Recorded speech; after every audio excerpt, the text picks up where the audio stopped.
রাজ ভাই saved my life.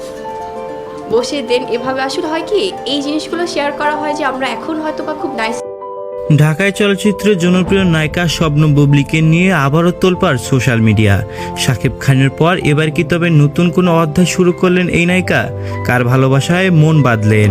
আর কেনই বা নেট পাড়ায় বইছে চর্চার ঝড়? বিস্তারিত জানতে ভিডিওটি শেষ পর্যন্ত দেখুন। ওই কথাটা কি সত্যি কথা বলেন? আপনি ফার্স্ট দেখাতে আমাকে কি বলেছিলেন? তার মানে আমি ওটা ছাড়া সব না না না, ওটা ছাড়া না, এটা একটু বলেন প্লিজ। নাহলে কিন্তু আমি এখন জনি কাপুরকে ডাক দিব। কারণ আমি তোর কথা বলবো না, আমি তো অন্য কথা বলবো। না, প্রথম দেখাতে আপনি কি বলেছিলেন আমাকে? সম্প্রতি এক সাক্ষাৎকারে বুবলি ও শফিকুল রাজের রসায়ন নজর কেড়েছে সবার। প্রথমবার সাক্ষাতের অভিজ্ঞতার কথা জানাতে গিয়ে বুবলি জানান, তাদের প্রথম দেখা হওয়ার আগেই নাকি রাস্তার সম্পর্কে খুঁটিনাটি অনেক কিছু জেনে রেখেছিলেন। প্রথম দেখাতেই তাদের মাঝে তৈরি হয় এক অদ্ভুত ভালো লাগা ও বোঝাপড়া। কিন্তু কিভাবে শুরু হলো এই সম্পর্কের গল্প?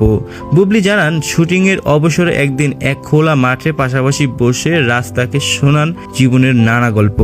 রাজের জীবনে এই কঠিন আর বাস্তব অভিজ্ঞতা শুনে নাকি বুবলি নিজের অজান্তে তার মায়ায় পড়ে যান।